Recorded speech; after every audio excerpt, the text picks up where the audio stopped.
de Goku Dolls porque es un anime que realmente existe.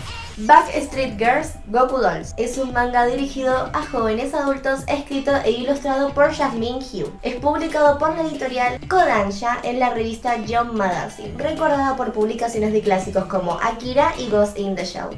Sí, nuestros no amigos de Netflix compraron las licencias y produjeron un anime que se puede ver por más de 5 segundos. El anime fue producido por GC Staff, quienes hicieron entre otros The Slayers y colaboraron en el diseño de Evangelion y Pokémon Origins de 2003. La dirección del anime se encontró a cargo de Chiaki Kon, quien dirigió la tercera temporada de Sailor Moon Crystal. Definitivamente Netflix quería crear un producto de muy buena calidad y armó un muy buen equipo para Goku Dolls. Goku Dolls nos cuenta la historia de 3 yakuzas que, tras decepcionar a su superior, deben elegir entre 2 opciones para compensarlo. Primero, hacer seppuku, o ritual de suicidio japonés de desentrañamiento, que es lo que vas a hacer si no te suscribís y das me gusta en este preciso momento.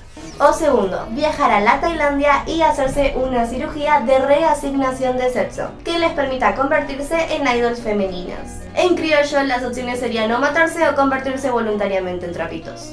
Parece que estos yakuzas aprecian mucho su vida, ya que rápidamente decidieron volar hacia Tailandia para convertirse en lolis. Finalmente debutan haciéndose llamar Goku Dolls, un trío donde cada uno de ellos cumple un rol dentro del grupo. Airi, antes llamada Kentaro Yamamoto, la líder y Aniki del grupo. Mari, Ryo Tachibana, la fría y misteriosa. Chika, Kazuhiko Sugihara, la cute e inocente. Si estás viendo este video y no sabes lo que significa Aniki, me parece que llegó la hora de que vueles a tener. Siguiendo la costumbre de las empresas productoras de idols, el jefe de las Goku Dolls, llamado Inogane, no solo es su coach y manager, sino que también es el compositor de sus canciones, donde, a falta de inspiración, refleja los hechos cotidianos de la vida de la yakuza, siendo su hit el Sakazuki de la muerte. El Sakazuki es una ceremonia de iniciación de la mafia japonesa. Dentro del grupo también tenemos al productor Mandarin Kishonita, contratado por Inogane por ser el mejor de la industria, e intentará convertir a las Goku Dolls en idols ideales basándose en su conocimiento sobre la mente femenina, sin conocer el origen masculino de sus discípulas, y creando todo tipo de situaciones donde se ve superado por el comportamiento masculino de las Goku Dolls, hasta el punto de ver arruinada su carrera. Cada capítulo se divide en 3 cortos, parodiando de forma absurda y bizarra la industria idol. Incluso tiene lugar en Akihabara, Tokio, lugar conocido por ser la cuna de los otakus, un barrio lleno de pequeños teatros donde las jóvenes idols empiezan a hacer sus presentaciones.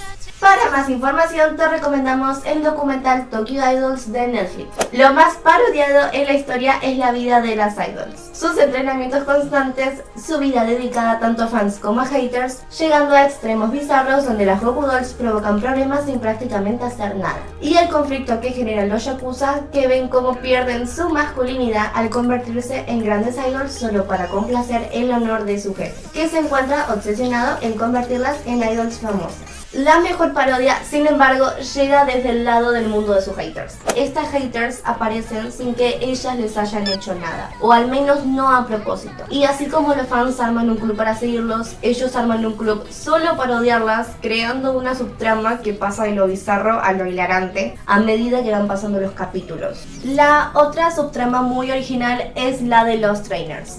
Las Goku Dolls también ganan aprendices idol, entre las que se destaca Lina, quien solía llamarse George, miembro de una familia mafiosa estadounidense, que fue obligado a operarse en Tailandia como ellos y trabajar como idol, aunque su jefe acaba regalándola a Inugane al ver que tener un grupo idol era demasiado trabajo. Es muy divertido cuando Yui, un adolescente común y corriente, fan de las Goku Dolls, se les une como trainer para cumplir su sueño de ser idol. Al igual que Kinoshita, desconoce la situación de sus senpais, creyendo que su comportamiento es parte del proceso para convertirse en idol. Ella es la representación de las jóvenes fans que creen que es fácil llegar a la fama y creen saber todo sobre el mundo idol solo por verlo por televisión. Tanto el manga como el anime son claras parodias de la cultura otaku / idol que desde los 80 salieron de Japón y que ahora con la explosión del K-pop está amenazando con asaltar el mundo. Pero no hay que equivocarse, Goku Dolls no es una crítica social que trata a través de la parodia de alertarnos de los peligros de las subculturas kawaii. Goku Dolls es una comedia que llega para recordarnos que no sabemos nada del mundo de música y colores del que tanto nos gusta obsesionarnos y armar teorías. Goku Dolls es una carcajada en nuestras narices de cómo creemos conocer al detalle a idols que casi no sabemos qué piensan en realidad. Goku Dolls es una mofa de cómo admiramos empresas que tienen todas las cualidades de organizaciones mafiosas. Goku Doll es una parodia de nosotros mismos, los otakus. Yo soy Lola Engripada y esta es la señora Vaca. No olvides suscribirte en el botón rojo de acá abajo y activar la campanita. Y tampoco olvides darle manita arriba al video si te gustó y compartirlo con todos tus amigos. Nos vemos la próxima. Chao.